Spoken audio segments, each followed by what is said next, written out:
Did y'all finish the turkey? It is after Thanksgiving. I still have leftovers, but if you haven't, go warm up a plate of food and sit down and enjoy the dulcet tones of Ms. Berlin and myself on Breaking Down Security. I'm Brian Brake, of course. Ms. Berlin is here.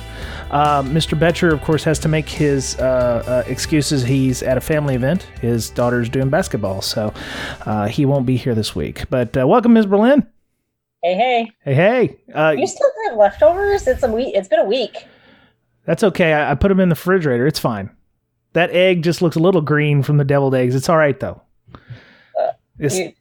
Never mind. It passes the sniff test. It's fine. Not afterwards. It's not gonna. It's good. I see what you did there. I was gonna let it go, and then you had to bring that up. Yeah. You're not at Casa de Berlin. Where are you?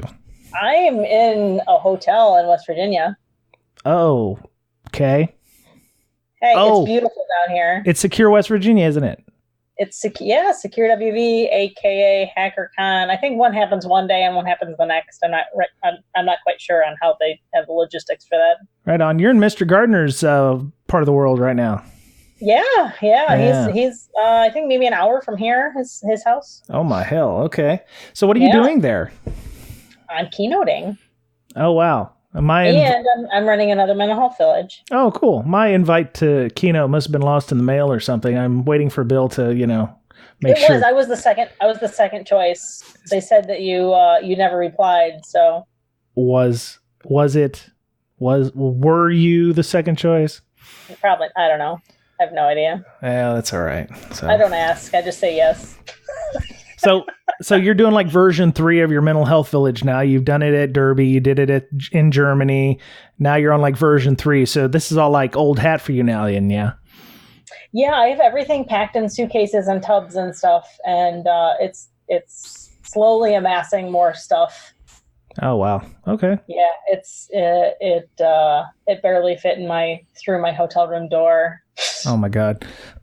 Did you bring new paraphernalia or new things to this health village than you did at the other ones? A couple things, yeah. The people at Dash Fest were nice enough to give me some money to replenish some of my stock. Wow. So I actually, I don't know. I don't remember if I mentioned on the podcast or not, but flying with slime is never a good idea. It kind of exploded in my luggage and got on everything. Oh no. That's why you put everything in Ziploc bags. It was in its own container and I thought it was fine and it was not. Pressure change. It'll get you. Yep, it just exploded and everything was covered in slime and I will never do that again. So no more slime ever at the health village. Never. Well, if you're not yourself, there's a concept out there. It's a thing. I'm not stocking it. Well, if you're not going above 8,000 feet, you'd be fine. Nope.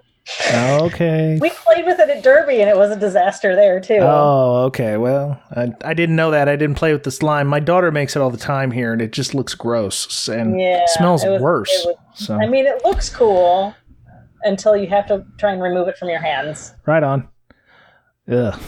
Okay. Yeah, I can't do that. Yeah, she enjoys making it, and I'm like, okay, great. You've got, contact lens solution and like this clear glue and stuff, and I'm like, I don't even understand how it works, but yeah. Yeah, but the whole thing's kind of taken off. We have we're officially a company now. Yay! Yeah. We have a Patreon, and we have people that I met at Dash Fest and Munich, like setting up our website, and oh wow. Whole bunch of stuff going on. Very cool. There'll be a link in our show notes if you want to help support Ms. Berlin and the mental health hackers. That's what it's called, right? Mental health hackers? It is, yes. Yeah. LLC, limited liability company. Cool. So are either I'm sorry, I said either of you, because we do have a guest this week. We will bring him in. When I first heard he was coming on the show, or the topic that we're going to discuss, I was like, I don't even know how we're going to talk about this without it ended up being all like, Russians and interference and voting and stuff. But there still will be those jokes. Yeah, we're going to try to stick with facts. We're not a political podcast. Our Slack is not a political Slack, thankfully. So, are either one of you basketball fans? There's a setup here. Don't worry. I mean, no. Okay, good. All right, more. Okay, so that male voice you heard is Jeremy Mio, and he'll discuss why he is here. Please. It's not because of basketball. It's not because of basketball. No, Miss Berlin is had him tag along, and I'm 5'3". Of course, I don't like basketball. Well, what Spud Webb was what 5'6", 5'7", so you're not too short. And I have bad knees as well, so I can't jump or run, or it's just a disaster. All right. Well, Jeremy, tell us a little bit about yourself, where you came from. I'm the Information Security Officer for Cuyahoga County. So that is the county government within the state of Ohio and the Cleveland area. Okay. So not too much of a basketball fan anymore. Okay. We lost. Because of LeBron. We lost. Oh, you guys ruined my joke. I was going to say that Cuyahoga County is like Latin for LeBron doesn't want to live here anymore. Oh, no, close. So I run the Office of Security Research, which is within the Department of Information Technology, and we are in charge of security operations for all county agencies within certain limitations, and the Board of Elections is one of them. Wow, that's pretty amazing. Okay, so I don't know if anybody's been under a rock the last, month and a half, but there was, or 2 years, but there was some slight issues that people are perceiving happened with the elections that happened, and that's about as political as I'm going to get. But I know what I wanted to discuss, and since there's always been issues or talk in the news about how the press is stating that the election security is a big deal, I wanted to find somebody, and Ms. Berlin supplied somebody about how a state does its elections.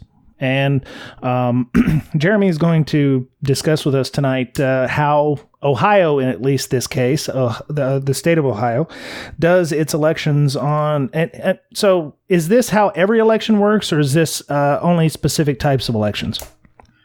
So there are different ways elections work in different states. And I'm going to speak about how the state of Ohio works. Right. There are things called bottom-up states and top-down states. We are a bottom-up state, meaning that the county reports the election results up to the state. Okay. There are some that do that slightly different. I won't talk about those, but that's how the state of Ohio works.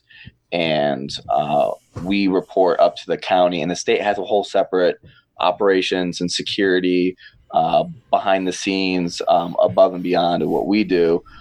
We are the largest county in the state of Ohio, and one of the top 30 largest in the nation. Wow. So we have a pretty significant, we provide significant resources for security operations for this, as we should, being one of the larger ones and trying to set the standard as well through the whole nation. Okay. All right. So there's a before, a during, and an after process. So maybe we'll start with the pre-election process. Maybe we can discuss what you guys do to get ready for an election. What's the timeline like for this? Do you obviously it's not like tomorrow's we're going to have our election. It's probably weeks and months in advance prepping for this, I'd imagine. Hey, Brian, can you mute your Slack? Can I mute my Slack? Oh, son of a mother! You're gonna drive all those people crazy. Oh God! They're gonna be thinking, I have a Slack alert. What's going on? Everybody's reaching for their phones. Yeah. All right, sorry. Go ahead. No, I'm sorry. Pre-election stuff. Pre-election stuff. What's the timeline for getting ready for an election look like for you guys? Right. So we, being the central, I would say, IT for the county, the Board of Elections does have their own IT department. We offer security services over top that, like we do a lot of the, I would say, non-executive agencies. So all I'm going to say is that the Board of Elections is its own entity. They happen to be centralized infrastructure under us. So we help out with certain things more than others. So they do a whole process of getting ready for every election months and months before any election. If that's a small municipality election to a midterm to even a presidential election, obviously, the larger the elections, the more time that they prepare. Mm-hmm. Our specific Board of Elections does multiple mock elections and testing of equipment throughout the whole year. They'll run a full mock election and they'll have the citizens involved, and people can volunteer for that. And there will be temporary poll workers. And it's also part of the whole training process for poll workers, as they are hired in temporarily for only certain parts of the time. They're not full staff. Right. So we, as being in the security operations, we're constantly doing things involved not only with the Board of Elections, but also with what the state of Ohio does. So one thing that we did this year, and it was something the state of Ohio did this year in partnership with DHS, was tabletop exercises. We do tabletop exercises. A lot of places do their own tabletop exercises, but this was a formalized tabletop exercise with every county in the entire state of Ohio. So that's 88 counties in the state of Ohio. What they did to do that from a logistics perspective was split each of the counties in 5 different areas. So they split every county into county north, county east, county west, county south, and county central. So the tabletop exercise would be in each central location throughout. And this happened months before the elections.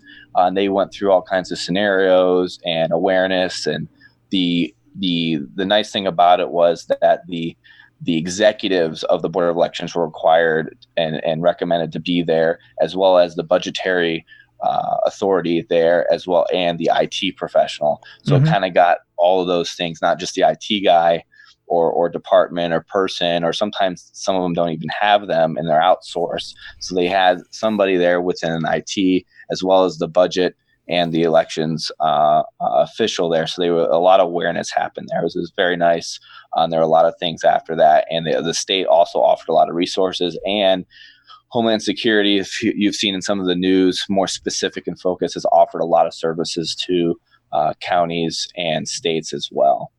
One of those things being the monitoring through Homeland Security and what are called ISACs. Mm-hmm. ISACs are information sharing and analysis centers. Yep. A lot of industries have specific ISACs, like the financial service industry, like banks, have the FS-ISAC, and state, local, tribal, and territory governments have something called the MS-ISAC, which stands for the multi-state ISAC. They created earlier this year something called the EI-ISAC, which is called the Elections Infrastructure ISAC, focusing on elections infrastructure and security monitoring and threats against that. Every county or elections jurisdiction in the entire nation is able to be a member there, and they get a slew of free services to the MS-ISAC and EI-ISAC, including forensic services, monthly calls. They get threat and certain types of reports like patch reports and all these kind of things. And when I say patch reports, like every application, they'll say when the new patch is and what the criticality is. Should you patch this? How is it affecting you? Things like that. Threats in the wild. And also they offer something which are called Albert sensors. Depending on the area that you're in, you might be able to get one for a cheaper or a potentially free rate. Albert sensors are intrusion detection systems on steroids that can plug into elections or county systems and then report back to DHS and as well as the EI-ISAC, which has a 24/7 security operations center. And then they can aggregate that data and analyze it and really see if there was a threat that, say, attacked from a certain IP block or range. They could see if that attacked all the state or county elections infrastructures within a matter of a lesser time than they would to go out to all of them and analyze that separately. The other thing pre-elections that the state of Ohio did was use the funding that was federally funded out there from DHS, as well as some of the other federal agencies that every state received, and they put it towards mandating that every county have a third-party security firm audit them based on best practices. The best practices they were chosen were these based on the CIS controls. Mm-hmm. People aren't familiar with the CIS controls. They were formerly the SANS top 20 critical controls, which kind of went back and forth between CIS and SANS for a while, created through the NSA and a lot of government-private partnerships. And they went above and beyond and created a handbook called Election Security Best Practices, and went through 88 best practices based on the CIS controls specifically for elections infrastructure, which covered things like the integrity of the voting machines, the application whitelisting of specific critical county infrastructure and things like that. A little more in depth than just saying, hey, go follow the critical controls. Good luck. Right. So it helped elections IT professionals kind of really see where to focus those controls at. And having a third-party security firm come in and do that helped a lot. And then report that all those things had to be reported up to the states. Right. So, go ahead. Go ahead. No, go ahead, Ms. Berlin. I could keep talking, so I'll. So going back to the tabletop exercises, how, like, when those are done, so they're done through the entire state, if they find something that needs changed or added or whatever, how fast can you see that kind of stuff kind of trickle down? So the tabletop exercise was, so when you have a formal tabletop exercise by like DHS or any third party firm that lasts 2 days or one full day, you usually bring your controls there, you bring your policies and procedures there, and when a scenario comes in or an inject comes in, you have to follow your procedures and see if your gaps. Mm-hmm. Because of the logistics of having every county jurisdiction bring in those things and have a I would say useful, productive time, what they did was they did a general scenario, and they actually gamified it. So what they did was everyone was given a role like you would in a tabletop. So you might actually not be in the IT role if you're the IT guy, but usually they tried to have that depending on who brought who to the table. And you went through and you were actually given, if you were either a county, a state, or just a county or a state, and then you were given like a point system, and then they went through this whole scenario, and you actually had to ask if you wanted to spend money on multi-factor authentication, or if you wanted malware endpoint protection and things like that. But the list was almost a black box. So you'd had to know to ask for those things, and the moderator that was going around had to actually see what those were on, if they were that was on the list, like, oh, I want patch management, or I want a password policy, things like that. We had to say those things. And then when the injects came in, like, there was a spear phishing attack, this, and this. If you already had your people, or you bought security awareness training, or you had security awareness training done with like your point system, then maybe you were unaffected by that inject, but then you still had to do a media response. Right. And then it might be media perception, and that you still have to report to the media regardless of what actually happened or not. Sure. You need to be fully transparent with the citizens and respond in an appropriate manner. So they kind of gamified it a little, because a lot of elections officials have never done a tabletop before. Right. Maybe some of the IT people have been involved in a tabletop, and maybe they have been in a tabletop once or twice, but it was not to that level at all. Right. So they kind of gamified it. And it was interesting. There were different rules around that, and there were a lot of things around that. And there were ways where you could, beat the game and things like that. But it was very productive. And I think that the elections officials really liked it. They got to understand it. It was at a high enough level where they could understand it, but also get that there's a budgetary impact, and they need to prioritize, do I get multi-factor or do I get security awareness training? Yeah. And why are those things important, and when are they important?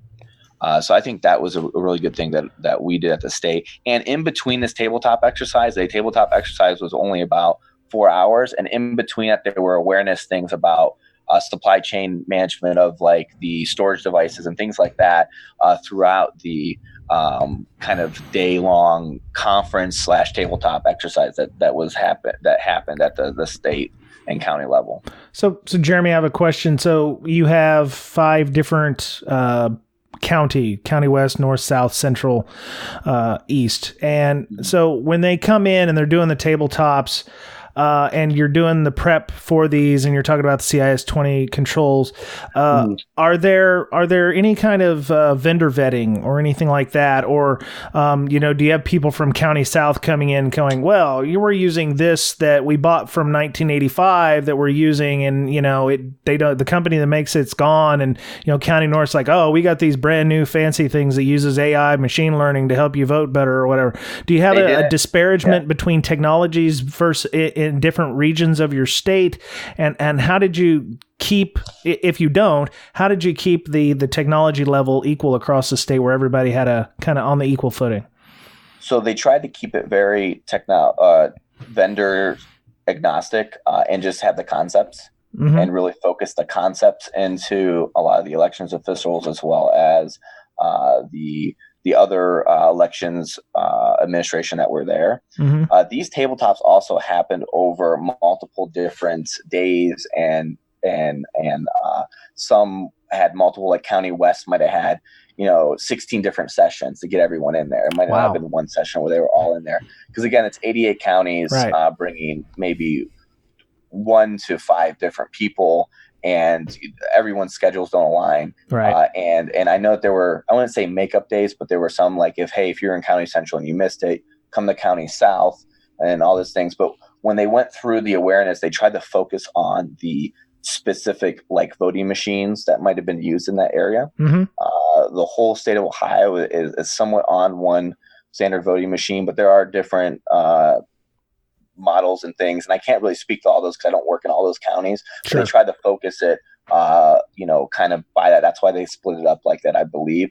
But again, all these tabletops were run through the state of Ohio Board of Elections, Secretary of State, as well as Homeland Security. So they prepared and kind of did this and went through.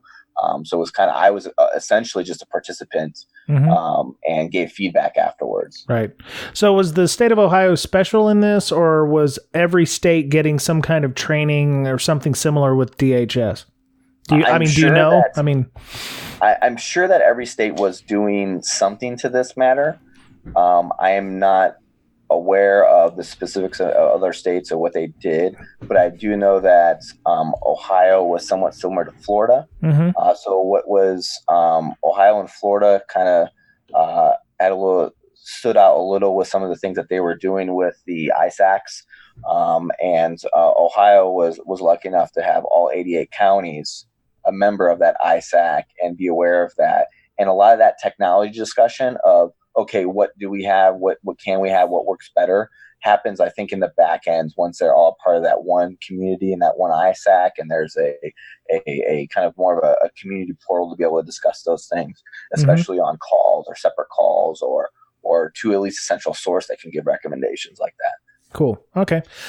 So for those of you who are following along with this, there's a slides that he has that he's actually showing us that he got as part of a meeting that he had. They're sanitized because there was some stuff that's for official use only, or stuff that us non-election folks aren't going to see.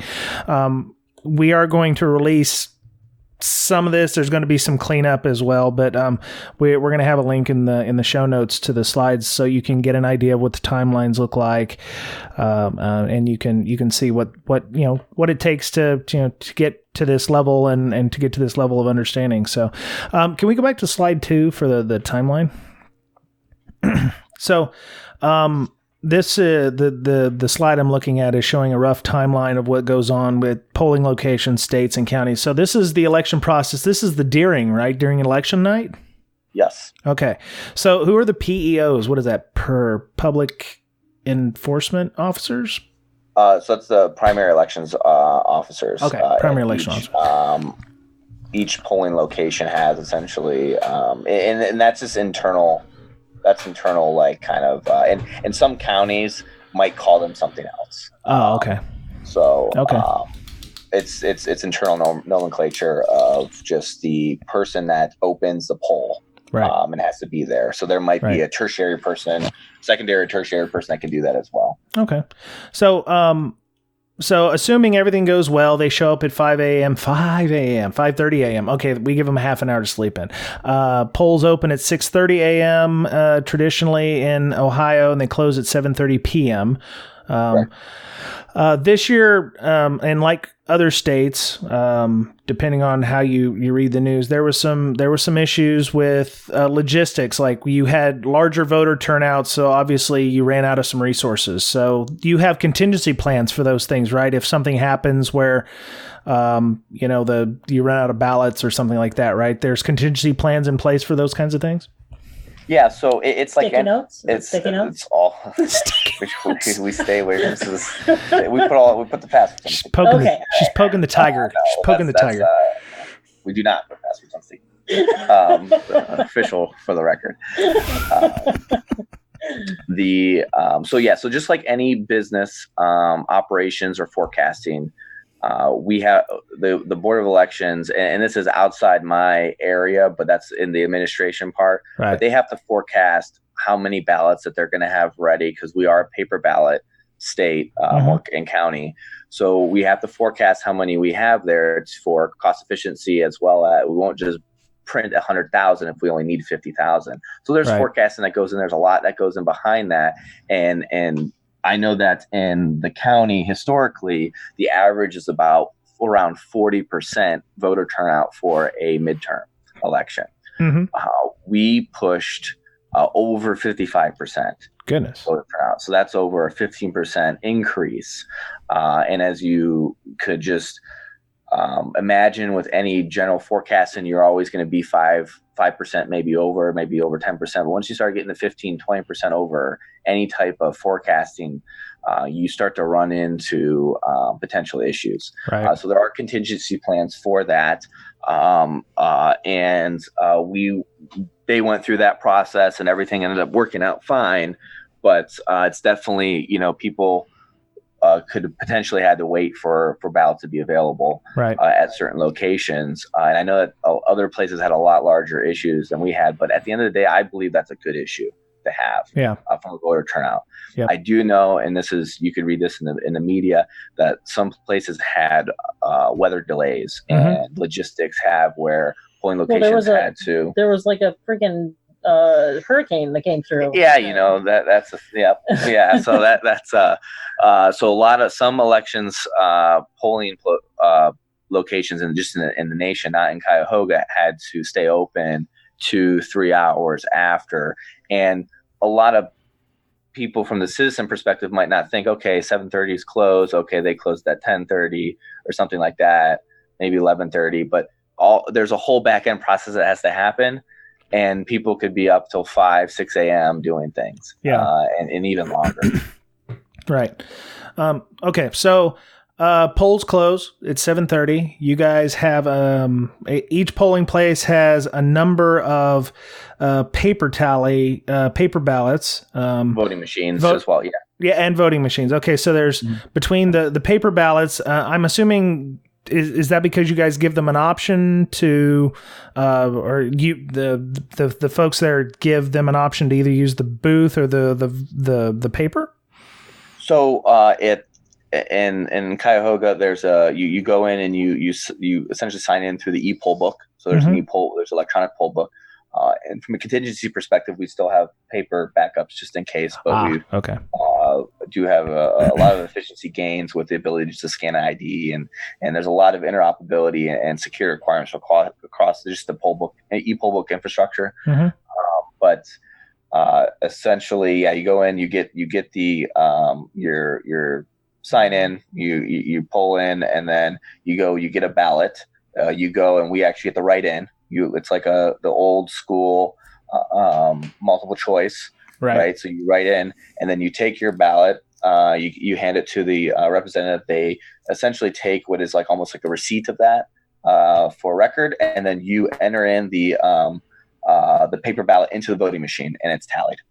Okay.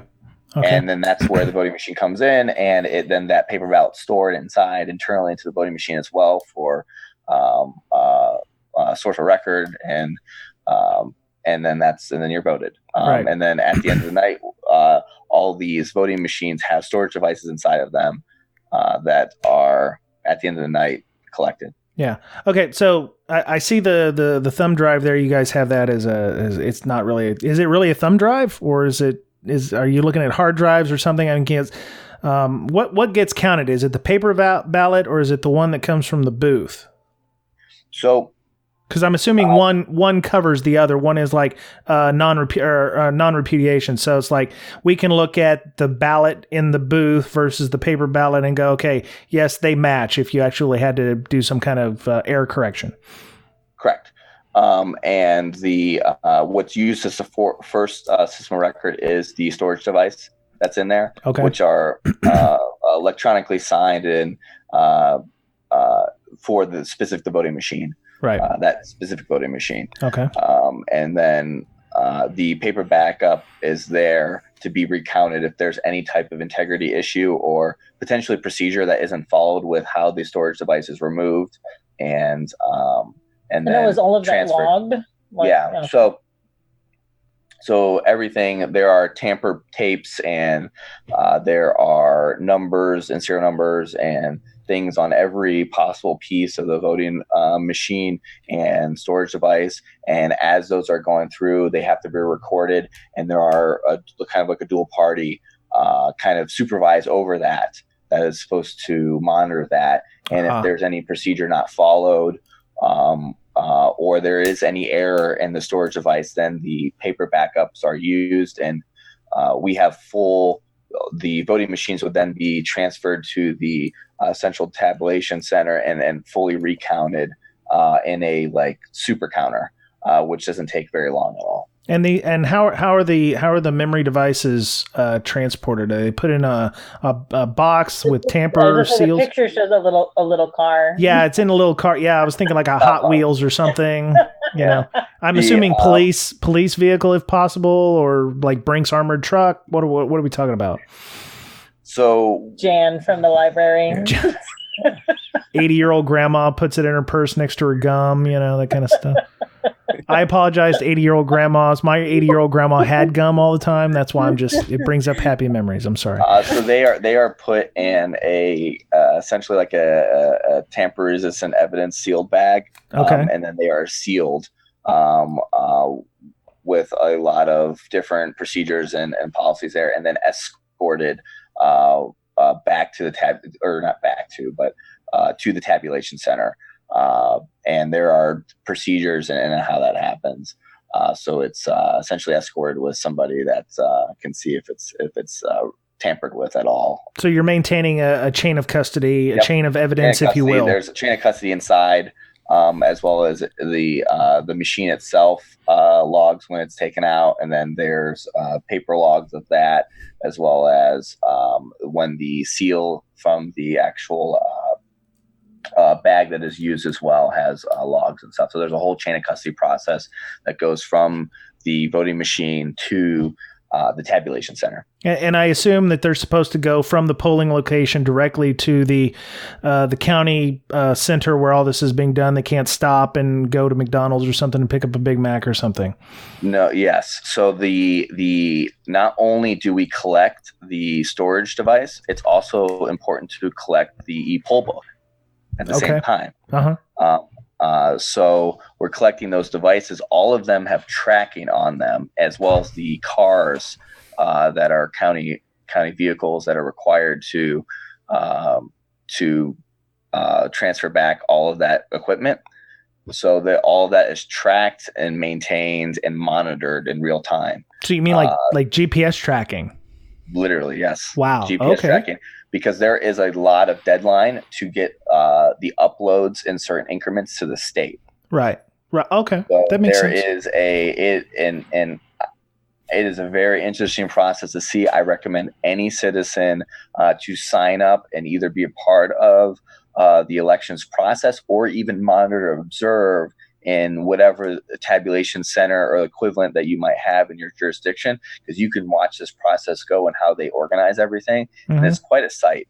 Right. When I first got involved with county operations, I came from the Fortune 500 industry. I've only been in local government operations for about 4.5, 5 years. It was quite the interesting experience to see that the first time. And that was before the 2016 election. Yeah. But yeah, very interesting. And they're literally running around to get everything done in a very organized and formal fashion. Organized chaos. Right. Okay. Yep. So after the stuff gets to, after, the guy drives from the polling location to the county or organization, and the election management system, they take it says they save the totals to a USB. I'm assuming it's a different USB stick. Yeah. So this, again, this process I have up here is the general process for the whole state. So every county might have a slightly different process and what they do exactly. I mean, everything has to follow this, but it might be different nomenclature and things like that. Yeah. So ours gets, they get right when the USBs get, or the storage devices get transferred to the tabulation center, they're immediately scanned in. So it's actually a scan-in process. So it checks that it's actually been received and checked in as to be uploaded. Okay. And then they are organized in the tabulation center, which the tabulation center, if you sign up, you can actually observe that from a citizen perspective. And there's also a media room happening at the same time there. But the official tabulation individuals that do that have to be or two-party. So everything it takes 2 badges within a certain amount of time to even get into the tabulation center, and as well as 2 passwords to access any system within the tabulation center as well. And Nice. That's a Republican as well as the Democratic, multi-party system there, which is essentially credential partitioning across to make sure that no one person can kind of get through anything. As they're kind of in the queue to get uploaded, they're essentially plugged into, we have a few machines that are connected to the election management system database. All of these systems are offline. They're certified offline, as well as refreshed every election and upgraded when needed. Right. So they won't even, connect to the internet for a while to get Windows updates or anything. The whole system essentially is refreshed. And then those are uploaded, tabulated. There's a program that obviously is tabulating all the digitally signed USB drives. And then once those are all done, there are USB drives that the state sends us that are certified only for one-time use, that have been through also supply chain, security review and things like that. And there are one-time use then transferred to the reporting system as well as the upload system. And those are essentially entered into a write blocker as well. Right. When they're entered into the system. So there's 2 systems that they're entered into.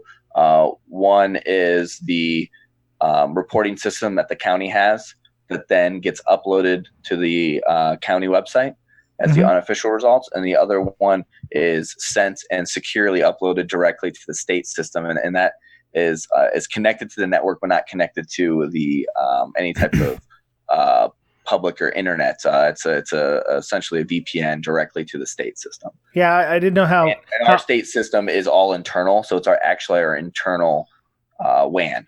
Okay. It's VPNing through.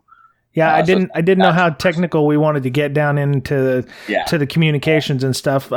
Because what your slide here on slide 2, the election night reporting system, or ENR, it says is connected to the internet. You called that out specifically because I was like, because my thought was like, oh, okay, well, at what point are we connected to the internet in this polling process? That ENR system right there, the election night reporting system, I mean, that machine itself is then connected to like a private DMZ that then gets posted up through a systematic call through a multi-tiered, DMZ.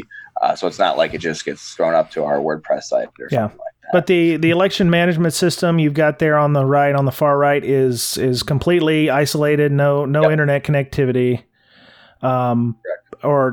So what happens to the paper copies at the polling locations? Because I'm thinking if I wanted to taint an election, I would make it. I wouldn't attack necessarily the computer system, but I would make it look like the computer system got it wrong by maybe modifying the paper ballots. Oh, that's an interesting scenario. So when the storage devices as well as the poll books, the voting machines are also in the same transportation are transported to the tabulation center. Okay. At the same time. And the paper backups are inside the voting machine, and there's integrity systems and security in place for that. And it is stored at the tabulation center in a separate caged facility because there are post-election audits that are required. Right. So they do check to see if an audible amount of votes are correct to the electronic storage devices. Okay, so the thumb drives are stored in a separate location from the paper ballots. Yep. And when you guys finally consider it official, do you take those thumb drives and papers and take them to Iron Mountain and just, take the hammer to the thumb drives and take the incinerator to the paper ballots?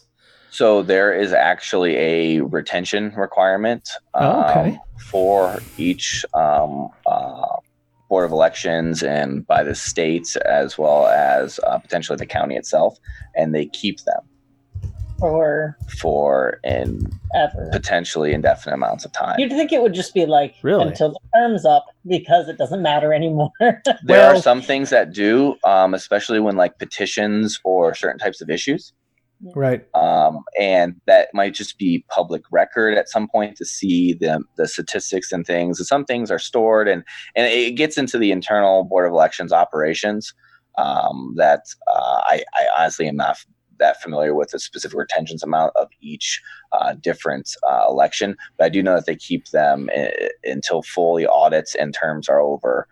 In some cases, right? Okay, and there's a whole retention period that or retention schedule that is public record that you could view, and it's usually viewed directly on the Board of Elections website. Sure, and I'm sure FOIA requests you could actually look at the ballots if you wanted to, or look at the process, and get walked through it. There are things that you can look at through the FOIA request, and there are limitations, obviously, for privacy about who voted for what, things like that, and. But there are general statistics that are constantly requested. Right. And sorry for non-U.S. people, FOIA is a Freedom of Information Act, so it's how we go about getting access to records that aren't necessarily public but can be released to the public. So, all right. So, okay, so election night is over. Everything's been tallied. Paper's been put in the proper cage. Thumb drives have been put in the proper cages. They can only be used once. So this last election, those are then destroyed. The thumb drives are destroyed. The thumb drives that do the transfer. So think of that as one-use transfer. So they're just copying in, and there are essentially a few, like a half dozen times that you have to report to the state as you're going through the hundreds. We have thousands of storage devices, USB drives that go through that. And through certain amount of time frame, we upload it in batches, essentially. Right. I mean, it's not in batches, but you get the picture of incrementally uploaded, and then those are then destroyed. And I'm assuming the integrity portion between the polling and the county and the uploading, there's some checksumming, there's some comparing to make sure that the data on the thumb drive has not been modified in any way, shape, or form. There are processes and there's procedures in place to check that. Yeah. So the threat modeler, the threat assessment person in me is thinking there might be firmware, bad firmware on the thumb drive or something like that. Yeah, I can speak on the state of Ohio has I'm going to call them a work group that assesses the USB drives that are used to do the transfers. Okay. And that's why they're sent by the state. Right. So each county has to use those, as well as using a write blocker on the upload system as well. Nice. So there's nothing written back to it in any way. It's only a full read. And just the storage devices that are used on all these voting machines are by the actual manufacturer of the voting machines. They're not just random storage devices. They are certified, specially made storage devices that are through the USB, but they're not just USB sticks. Right. Okay.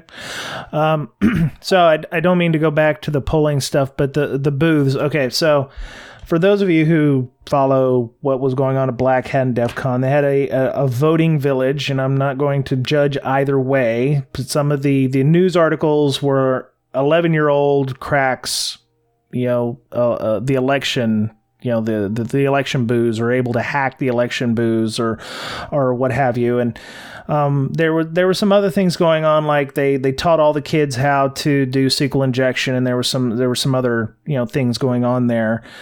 It was effective in showing the software is not very up to date or very, possibly accurate, in that manner. How easy would it be, in your opinion, as somebody who's been doing this for a few years, would it be to gain access to a polling booth to be able to do the types of attacks that were highlighted at Black Hat? Or was it or was it DEF CON? DEF CON. I'm sorry, DEF CON. I can speak on not behalf of my official duty as a county, right, and as a participant and personal goer of DEF CON myself. Okay. And some of the things, realistically, they cut a lot of the full systems weren't there for good reason, because you can't set them all up and it wouldn't be a productive show, or I would say almost like CTF or something like that. Mm-hmm. It is not easy to do these things, not only because of how they're set up, but there are a lot of internal knowledge that you have to gain, and information to know that maybe people now are starting to know because they're really looking at some, but you might know it for one county, might be different to another county, that might be different to a different state. I know that we're one of the larger counties. Mm-hmm. It would be very difficult, I believe, to do that. We have multiple levels of defense in depth, and none of those are networks. Like if you did want to do the one thing, maybe you get the information that's on that one device. Right. Well, and just to be clear, at the stuff at DEF CON that happened, none of it was set up fully that used an election management system. There was not an election management system used as the offline tabulation center. It was all direct election night reporting systems, as well as the voting systems that they used and hacked into were running an election management system on the voting machine itself. Okay. So when they changed the votes on the device because it was one central thing. That would be like putting your entire DMZ infrastructure on one server and saying that you could change the database because you got into the front end CMS. It's like running a whole LAMP stack instead of separating the web server and the database and the app server. It was all running on one device. So if you own one part, you're going to own the whole thing. Right. And no county or state runs their election management system on the voting machine itself. Okay. Now, the reason I believe that the system that they used, again, because it was an older system, it was used for testing. So you could run an election management system to just do some testing to make sure that your precinct data that you put in and the votes that you did were just they were what you thought they were. And that was a pure testing functionality that those had, from my understanding. Mm-hmm. Sure. Someone correct me if I'm wrong in the Slack or somewhere else. You just yell at him on Twitter. Was it running in some kind of debug mode, perhaps? Or you said it was I don't used believe for it testing. was. It wasn't a debug mode. It was running as a regular mode, and you can do that. I know that the specific systems that were used there were not the up to date to the systems that we use at our county. Okay. And a lot of counties, there are a lot of old machines that were used there. Yeah. I believe maybe few of the machines might have been used in some counties in places in the U.S., but not the ones that the specific person, the 11-year-old, was actually using. So some of the systems that were at DEF CON were from literally I think the 90s, 80s, 90s. Yeah. Which is fine because, again, understanding that stuff and doing that stuff, I love the voting hacking village there. I spent a lot of time there. I spent a lot of time also at the Blue Team village, was also amazing. And I think it was great. I think it brought something that needs to be brought to attention. I do think that some things were focused that might have been maybe misperceived and just unknown and unaware to the media, because at the end of the day, a lot of people don't understand how IT infrastructure and things work, right? And they know that hacking happens, and they know it happens every day. So could it have been argued that this was a lot like jackpotting ATMs or car hacking, where it was kind of stun hacking kind of stuff? I would say it's similar to that. Yeah. I do think that there are probably attack chains that could happen. Sure. That I think that would be very significant, that are definitely viable. And I think we're now to the point where we're at least looking at things like that. Right. Just like any critical system. Yeah. I mean, systems like election systems are just as critical as our 911 and our EMS systems and our police and fire systems. Yeah. Those go under the same scrutiny as other critical infrastructure. So I think it's great that DHS now also considers this a critical infrastructure as well, because that gives a lot more capabilities and funding to the systems and to protect them. Because a lot of these counties, I say that for our county that it has a lot of defense in depth. Some counties, not only in their board of elections, but in their general operations, might not even have an IT department. Yeah. Right. So you're dealing with people that have very, very low budget, and they're on a fixed, if they're funded by income tax or they're funded by property tax, that's usually somewhat fixed rate. These aren't private businesses that are getting, more and more funding every year. Right. So I'm bouncing back and forth, and I apologize for this. So going back to the polling locations, the polls and the ballot boxes and the machines that are actually used for voting, what kind of security controls are in place for those? Because you said that the hacking village had booths that people would be voting in, and okay, that's great, but the other 200 some odd days of the year when polling isn't happening, where are those stored? Are they because this is what I would assume the equivalent of ComSec gear when I was in the Navy.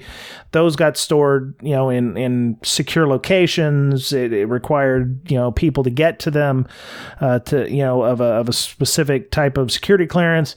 So how are voting booths where people take their paper ballots into, where are those stored when there's not elections happening, and when they're set up the night before? Because obviously there has to be some staging. Who monitors those or makes sure that they're not being tampered with before the election starts?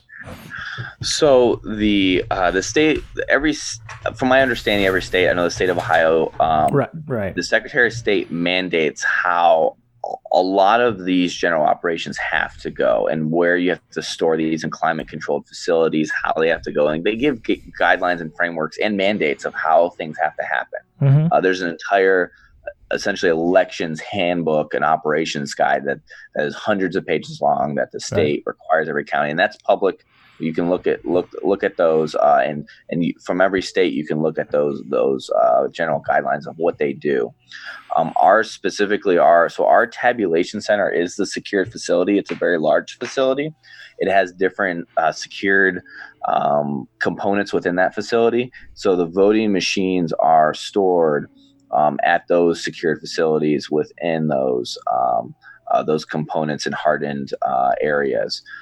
They're also baselined and refreshed, and then essentially maintain the integrity with tamper-resistant seals and monitoring. And at the county level, within our county, the county sheriff does have physical security operations around that.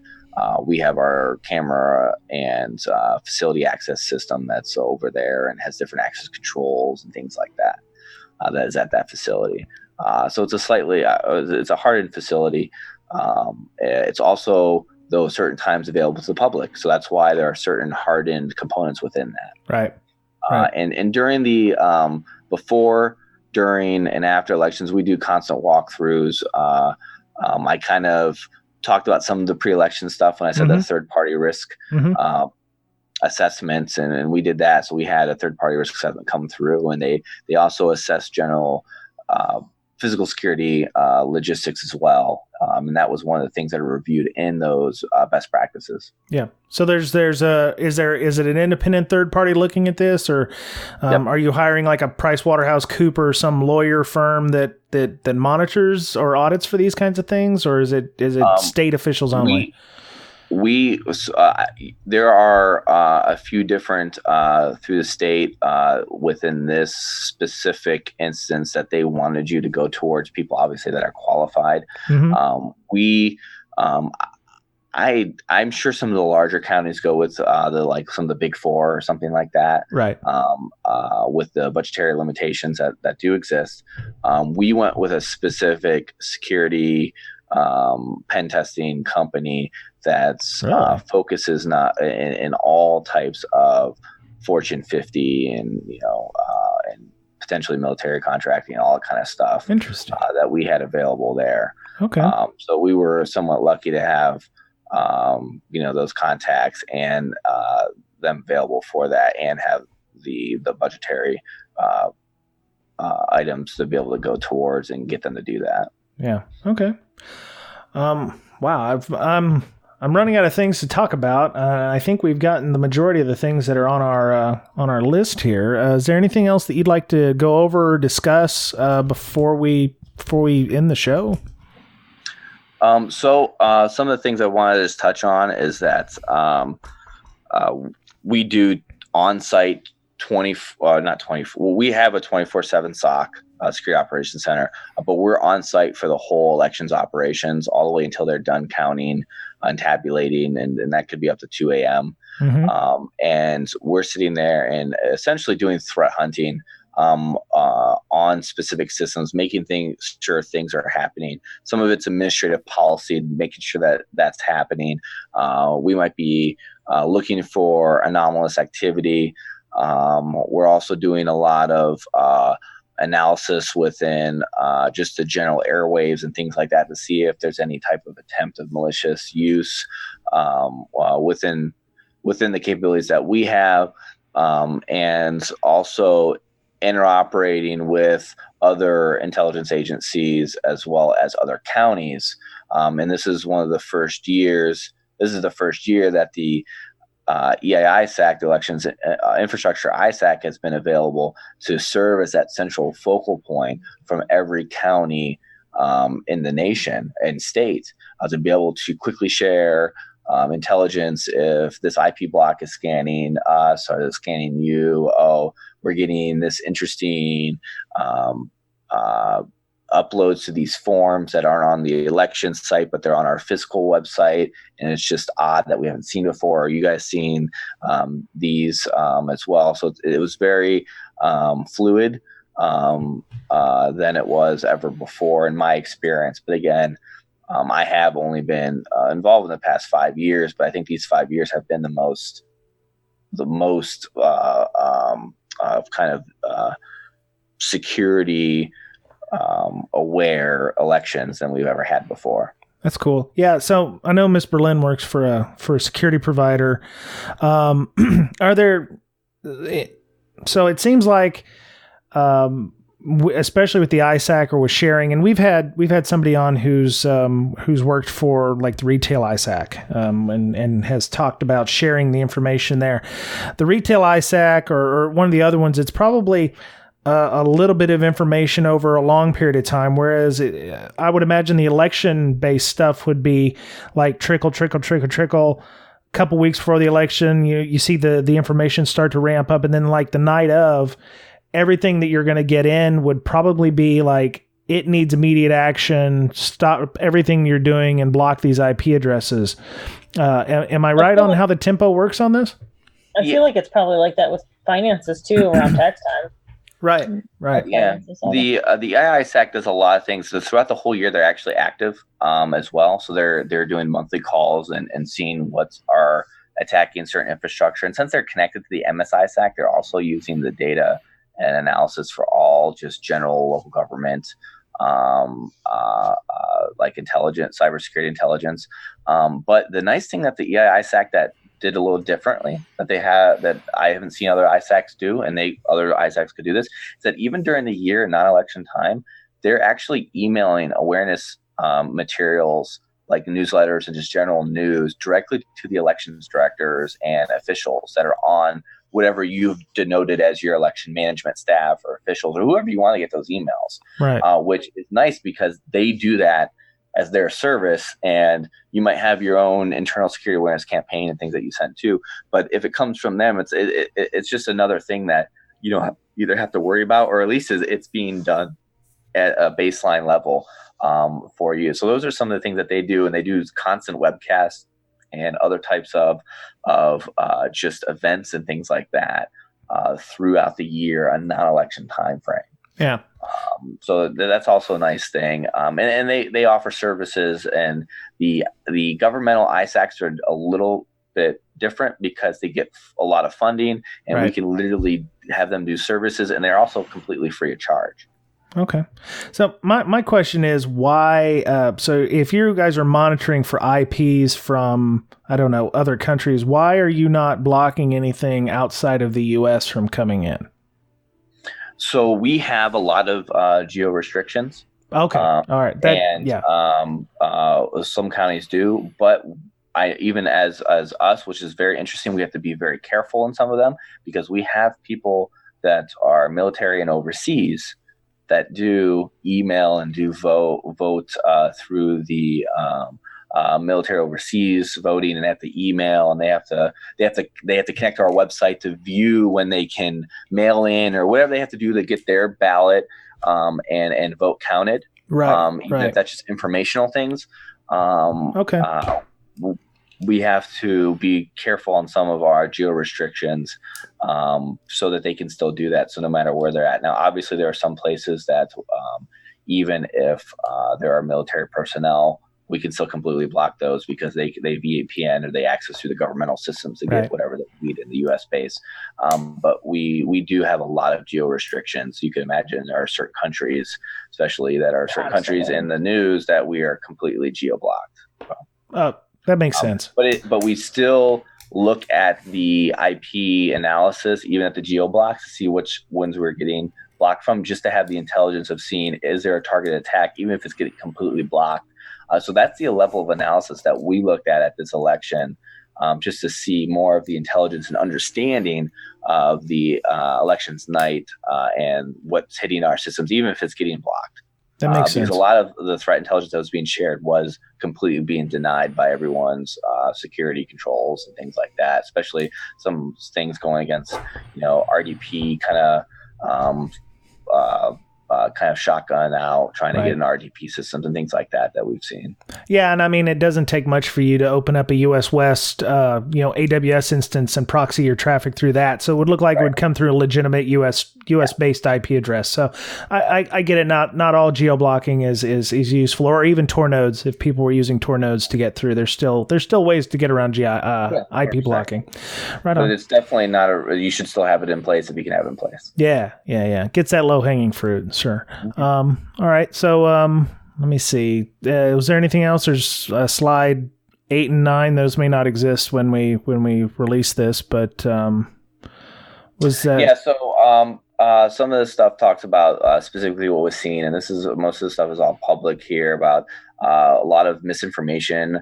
There was a lot of interesting news around spoof text messages coming out just saying where polling locations were or weren't, or social media communicating false polling locations. And some of those they didn't happen in our era, but they were reported to and you could see in the news that they happened. And some of them were just, I think, just everyone's looking at it at a magnified level, that it might have been someone literally just saw that was incorrect, and it was a maybe voting advocacy center that was literally just had the wrong time for something. Right.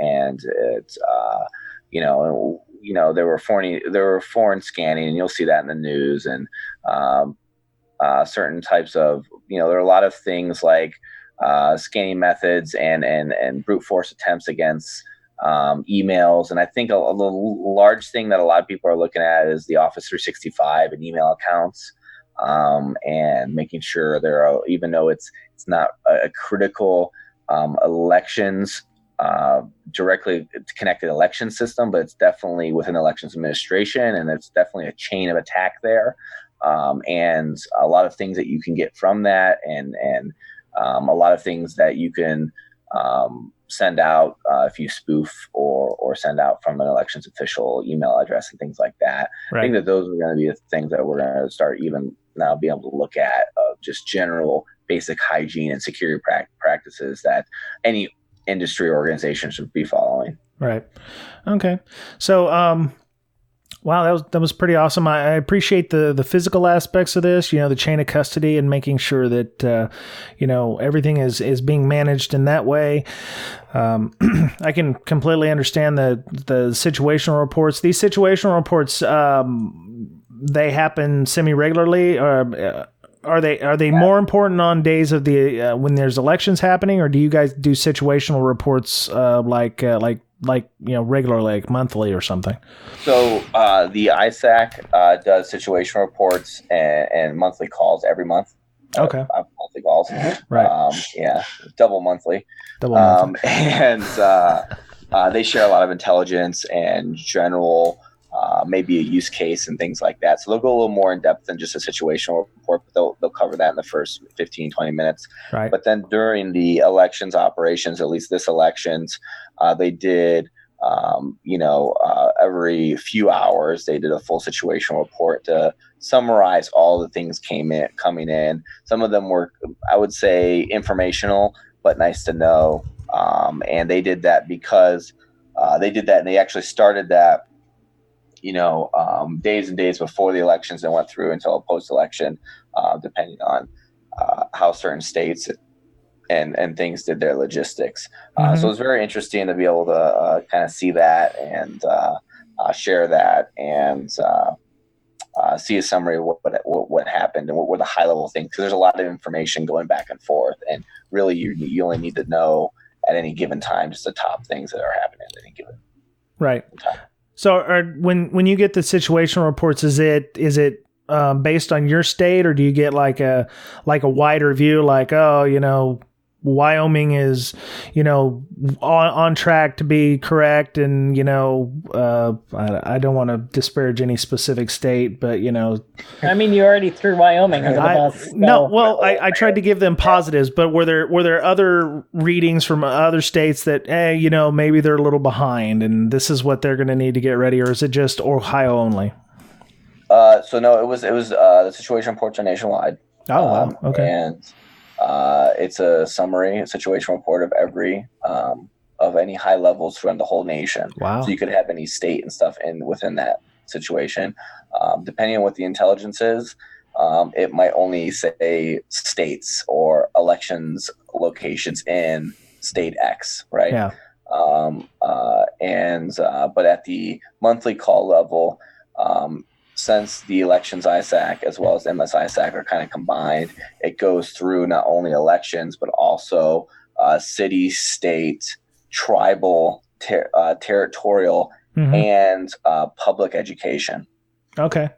So and then it goes also down into I would say like sub-political divisions, but like a sewer district and things like that, they kind of put in a separate bucket. Okay. Or like some type of public electric utilities and things like that. Yeah. So they go through the situation report of the entire nation, and that could be, at any given month, an analysis of over hundreds of petabytes of information. Right. Yeah, and I would imagine they would keep track of certain states where there might be some chance of a change in political affiliations or whatever, important ones that might cause like swing states or what have you to. And every state has a specific threat level that's shared up to the DHS, and they can change that. Certain people can change that threat level. So you could look in a separate portal of what every state is, and during elections time frame, you can see that it's obviously election specific, but that's just always generally the threat level of every state. Okay, cool, awesome. I don't have anything else, and it's 11 o'clock, and I've probably harshed Miss Berlin's buzz, so I think it's all gone now. It's all right. Oh, I'm sorry. Well, you're keynoting tomorrow, so you need to go to bed anyway. I know. All right. Well, Jeremy, I got to tell you, I didn't know what to expect when we first started this, and this doesn't happen often because, I'm usually better prepared, but we didn't have any notes for this when we first started. I just heard election security, and I'm like, what are we going to be talking about? So, but this is one of those ones I'm glad we had, because I don't think a lot of people really understand the whole election at least in the state of Ohio. If you're listening from the state of Ohio, you're going to get a better idea and understanding of how it works, at least in your state. I myself here in the state of Washington, we're so technologically advanced. I just, voted with my cranial implant. So, using the Tesla voted for you. My Tesla voted for me using tachyon based, voting streams and stuff. It's very high tech. I can't, take the time to explain it, but, I think we voted with a mail ballot. That didn't sound pretentious at all. No, we're so technologically advanced over here. Our coffee-based voting systems, we just toss coffee beans into hats and stuff and vote that way. Yeah. We're sole sourced voting systems. No, I'm kidding. I think we did a mail-in ballot, so that it's fairly low tech over here. I always vote the early stuff because I don't have to online. Yeah, I don't even know where to go vote at over in these places, so it's just easier to do a mail-in ballot for us. So if you go to your local Board of Elections website, that's where your polling location will be right there. As long as you can enter it right there, and I'm sure that it will direct you directly to your tachyon-based voting polling pod. Cool.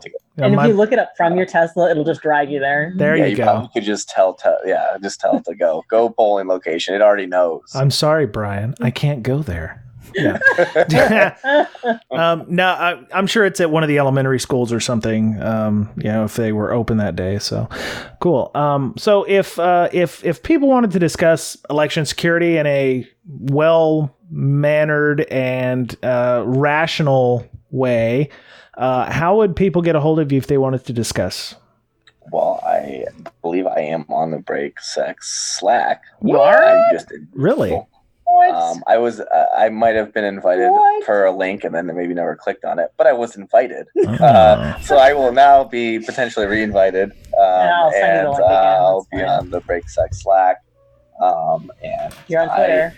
I am on Twitter. Okay. And I also just give them all your cell phone numbers.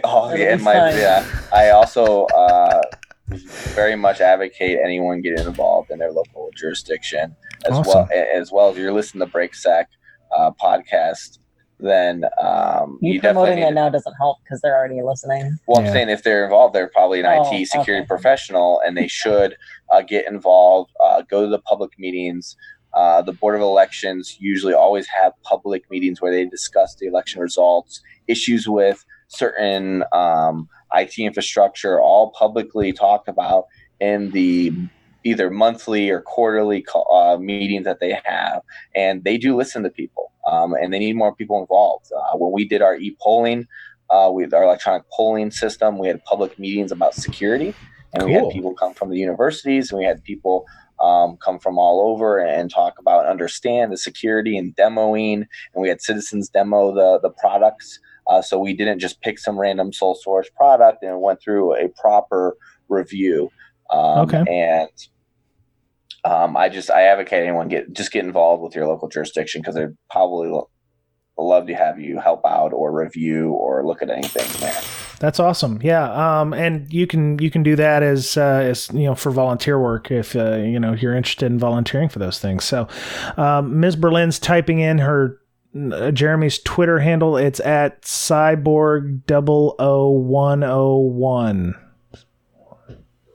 Yes, Cyborg zeros. You can look up the hashtag DEF CON. What was our hashtag for? He was one of the two people on my road trip with me to DEF CON. Oh wow, okay. Were you taking the video of the burning semi or whatever going down the interstate? That was me. I was driving. He was driving. Like a responsible person. I was yelling at him to drive faster. I'm not surprised she was yelling at you to drive faster. She, if it ain't the speed of light or, some increment of C, then she's. You don't know. You've never driven with me. Speed up, you young punks. I'm trying to get to DEF CON. Anyway, so Cyborg00101 on Twitter. It'll be in the show notes if you need to find it. And I'm very happy about how this went. I'm almost interested in trying to get involved in my local election process. So, that's great. Are you speaking at Secure West Virginia, or you drove Miss Berlin there? What happened? Oh no, I drove myself. Oh, Very strong, independent woman. I'm a strong woman. Word. I am teaching a workshop on automated incident response. Oh, very nice. Well, the 3-hour workshop. We hope to get as much done as possible, but I wish I had ready? More time. I am ready. But there's only so much you can do in 3 hours. Okay. By the time people hear this will all be over and you'll be back home anyway. But are you planning on giving this workshop anywhere else? Well, this is the first time I'm giving the workshop. I submitted as a talk, and Secure West Virginia contacted me and said, "Hey, can you give this as a workshop?" And I said, "Define what you think a workshop is, because it's a month before the conference, and I don't have labs and things like that set up. Right. I could have a hands-off kind of group activity workshop around automated incident response and demoed systems that people can see and see the concepts and things work, and that's what we're doing." What happened was he was going to give you a 20-minute slot, and you had 300 slides, so he was like, "Oh, let's just turn this into a 3-hour workshop." So I might give this workshop again, or maybe I really want to be involved with something like the Blue Team Village at DEF CON had, where they had the essentially a lot of the infrastructure set up and in real time, looking at some of the things coming through and modifying things and seeing things, because I think that's amazing. I think that's some of the best things a conference can have is hands-on workshops like that are just ongoing villages, a little different than the traditional CTFs, because I think having a Blue Team Village was amazing there, especially at a place like DEF CON where you have a lot of offensive security professionals and people like that there. It was great. Right. Well, I think, is B-Sides Nashville still needing CFP? Yep. So maybe you could submit to B-Sides Nashville, not as a workshop, but maybe as a talk, and see what happens. Definitely, especially if there's a spot open if they don't get many submissions. Cool. There you go. All right. So we're gonna end on that note. Ms. Berlin, if people wanted to get a hold of you to talk about mental health hackers. I'm going to get that right. Work. God's this Q4, man. Anyway, how would they get a hold of you if they wanted to talk about mental health hackers or the village you're doing, or if they wanted to have you come and do the village at their con? So a bunch of different ways. So my Twitter is InfoSyster, INFOSYSTIR. I didn't ask you about that. I asked you about the other things. I didn't ask you about Twitter. You jumped the gun. But you can still. That's the one I pay attention to the most. Okay. Slack works, or we also have. We don't have a website up yet, but you can email me at Amanda@mentalhealthhackers.org, or our new Twitter is Hackers Health. Goodness. Hackers Health. Okay, cool. I will. I already follow that on Brakesec. How? Yeah. Oh, wow. I don't follow. And our Patreon's up finally as of yesterday. It's now been up for 24 hours. Okay. And we have a few subscribers already to help us pay our bills, so I don't have to pay for everything. Would be fantastic. Yeah. Yeah. Okay. Well, we can definitely talk about what the Patreon will go to support on a future podcast. That way people can get an understanding of where, what you're doing with that and what the money's going to go to. So for full transparency purposes. We're going to be at B-Sides Las Vegas. Oh, very cool. And next year. Hopefully if we get enough money from sponsors, we'll have chair massages the entire time B-Sides Las Vegas is going on. Nice. I told you I wanted to be volunteer number 0 for that. So, put me down. So, Santa Summer, Hacker Santa, you're still accepting names until December 1st, right? I am sending out matches on Saturday. Saturday. Okay. Well, this podcast is going to go out on Sunday. So if you didn't sign up, you're too damn late. So my bad. Yeah. I mean, last year I did have people sign up afterwards, but you're not guaranteed to get signed up afterwards just because I'm already up almost to 400 people. Sweet Lord. Like 20 countries. Oh my hell. That's a 200% better than you did last year, isn't it? Oh, yeah, that's a lot of people. Yeah. Yep. Very nice. Okay. So everyone else is doing cool stuff except for me, but Mr. Betcher, he also has an application called LogMD if you are interested in finding out how to do some automated logging and use that maybe in Jeremy's automated incident response class because, it configures Windows so that you can get better logs from your systems. You can find him at Log-MD. And Malware Archaeology, him and Michael Goff. Also, there's a Breaking It Down Incident Response podcast if you're interested in listening to that. There's a link in the show notes, or you can go to Malware Archaeology and find the Breaking Down Incident Response podcast there as well. They talk about a lot of incident response-based items. Logging specifically, or how to make your SIM do things for you and do better on that. So. Let me see. Brakesec podcast is at Brakesec, Brakesec. You can follow me on Twitter, BryanBrake, Brian Brake. We have a Slack, very active. I just gave out metrics to people. We have around 400 active users per day. We have 340,000 messages in our Slack that we're trying to figure out how we're going to allow people to have access to that massive amount of messages. I was just told that if I become a 501c3 that I get like a huge discount on Slack if I wanted to pay for it. I'm not sure I want to do that yet. You get a lot of discounts on a lot of stuff if you can become one. I know. We're almost there. I've got so much shite that I got to work on. There goes the explicit tag. And so, yeah, if you're interested in joining the Slack, you can send us a DM on Brakesec on Twitter or email bds.podcast@gmail.com. So that's it. Our podcasts, we're working on having podcasts all the way out until mid-December. This was just one of the ones that we had set up. Please come back next week. I'm hoping that some Node.js stuff will be figuring prominently. I know I jinxed it, but I've got more than one email from the guy we're going to interview next week talking about it, so I'm hoping that means it's legit. Ms. Berlin, safe travels home. Jeremy, thank you for coming on the show. If you have any other topics from a state or a government level, I would love for you to come on and talk about those because your knowledge is more than just election security. So if you've got some government-based topics you'd like to have come on, we'd love to have you on. What was that? You're just like... I said Andy talks a lot, so... At a lot of conferences. No, I just meant in general. Oh, thanks. She's talking about you, but she's also talking about me. So, yeah. All right. I felt like I didn't talk much this entire time. Well, it's okay. I mean, you did 50% of the work. You brought the guest, so that's cool. I did. You're right. That's important. So go enjoy your keynote, Ms. Berlin. Tell us how everything did next week. And Jeremy, yes, like I said, feel free to join our Slack and come on again if you would love to, because I thought this was a very interesting topic. So. That's it for Breaking Down Security this week. Have a great week. Be nice to one another. Take care of yourself because you're the only you have. And we'll talk to you again soon. Bye.